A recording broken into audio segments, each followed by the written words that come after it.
अस्सलामुअलैकुम। आज हम क्लास 9th फ़िज़िक्स का चैप्टर नंबर 1 का जो है वो मेजरिंग इंस्ट्रूमेंट जो है वो टॉपिक पढ़ रहे हैं। लास्ट टाइम हमने इसमें वर्नियर कैलिपर और मीटर रूल या मेजरिंग टेप के बारे में डिस्कस किया था। आज हम स्क्रू गेज और मास मेजरिंग इंस्ट्रूमेंट्स और स्टॉप वॉच इनके बारे में डिस्कस करेंगे।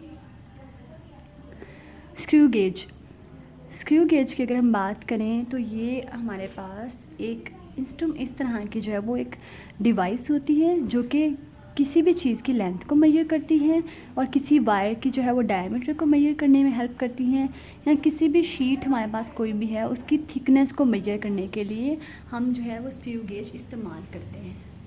ठीक है, अब ये हमारे पास है इसके यू शेप मेटल फ्रेम, ये रैचेट, ये हमारे पास सर्कुलर स्केल है एंड इट्स मेन स्केल, ये स्पिंडल और ये लॉक। ठीक है, अब मैंने क्या बात की है कि हम किसी भी चीज़, ये हमारे पास जिसे मैं यहाँ पे ये दिखा रही हूँ। ठीक है, अब जो है हमारे पास ये जब क्लोज है, ठीक है, ये बंद है अभी स्क्रू गेज। अभी रीडिंग अगर हम चेक करें तो हमारे पास 0 है, ये रीडिंग क्या है, 0 है अभी। ठीक है, जैसे ही हम इसको ओपन करना, ये हमारे पास कौन सा स्केल है, सर्कुलर स्केल। ये देखें, क्योंकि सर्कुलर स्केल है क्योंकि क्या कर रहा है, ठीक है, ये घूम रहा है। अब अगर हम किसी भी चीज़ का डायमीटर मेजर करना चाहते हैं तो हम क्या करेंगे, उस चीज़ को इसके अंदर रख देंगे। ठीक है, ये स्पिंडल है हमारे पास, तो स्पिंडल के अंदर ये क्या रोटेट करवा रहे हैं हम, सर्कुलर स्केल। ये नीचे वाला क्या है, मेन स्केल। ठीक है, अब सपोज़ मेरे पास जो है वो एक वायर है या कोई भी पेंसिल है। लेट्स सपोज़ मैं ये हम पेंसिल ही ले लेते हैं। ठीक है, ये पेंसिल, इसका जो है वो मैं डायमीटर मेजर करना चाहती हूँ, तो मैं क्या करूँगी, इस पेंसिल को इस स्पिंडल के अंदर जो है वो फिक्स करूँगी, रखूँगी। ठीक है, ये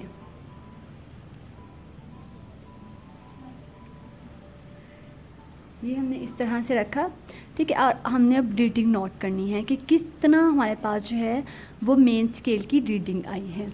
तो यहाँ पे हम देख रहे हैं 0 से 5 और ये सपोज़ मैं कहती हूँ 7, तो ऑलमोस्ट हमारे पास जो है वो रीडिंग क्या आई है, 7।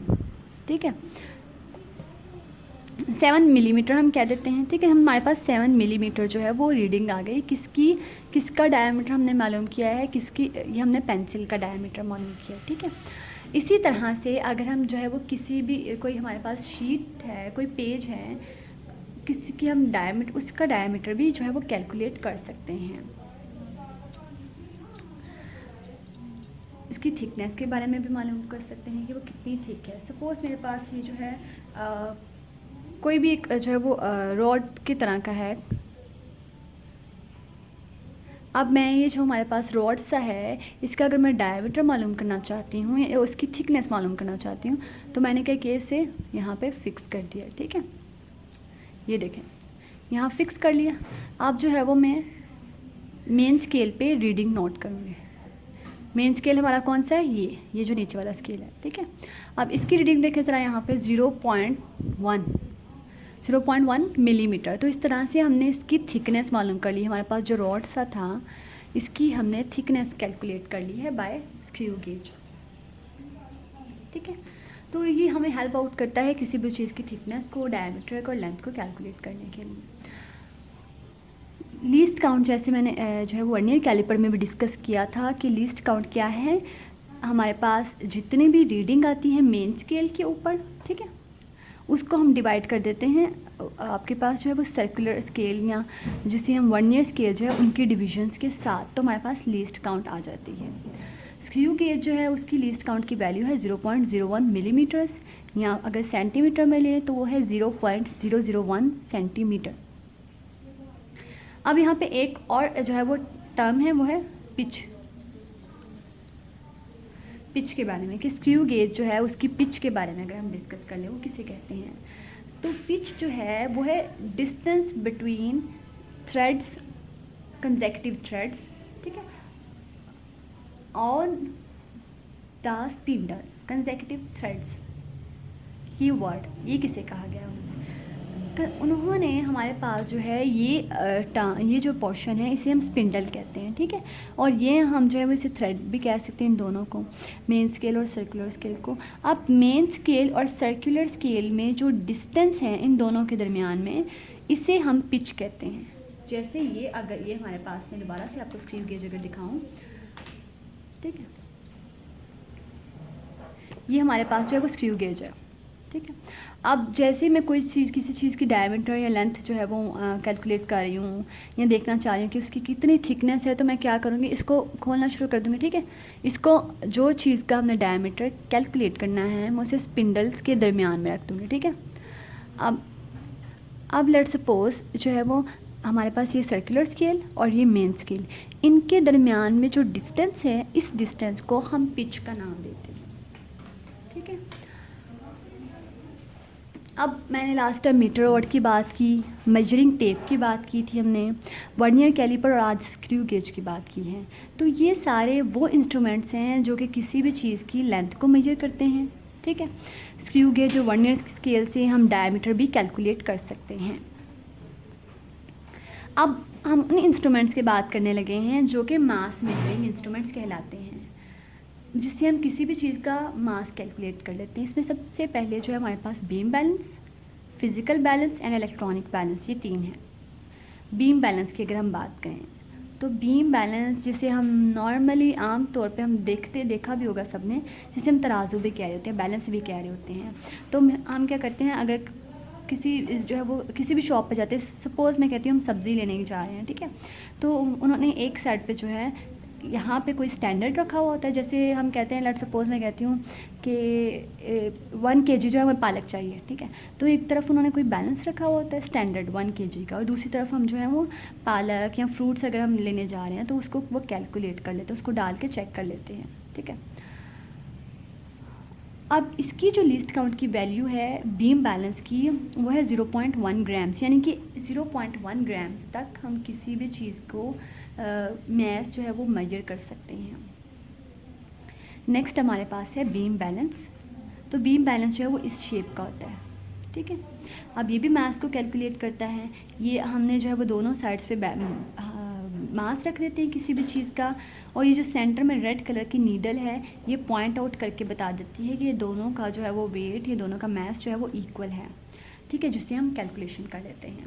तो इसकी लिस्ट काउंट की वैल्यू है 0.01 ग्राम, यानी कि इस लिमिट तक जो है वो हमें मेजर कर के दिखा सकती है मास को। लास्ट पे इलेक्ट्रॉनिक बैलेंस, जिसे सबसे सेंसिटिव बैलेंस का नाम दिया जाता है, यानी कि ये सबसे अच्छे तरीके से जो है वो सबसे एक्यूरेटली जो है वो मास मेजर कर सकती है 0.001 तक, यानी कि पॉइंट्स के बाद 3 डिजिट्स के बारे में ये बताती है। ये हमारे पास जो इलेक्ट्रॉनिक बैलेंस इस तरह का होता है। ये लेट सपोज मैंने यहाँ पे कोई भी चीज़ रखी है जिसका मास मेजर करना था, तो नीचे हमारे पास ये जो पोर्शन बनाया हुआ है यहाँ पे, ठीक है।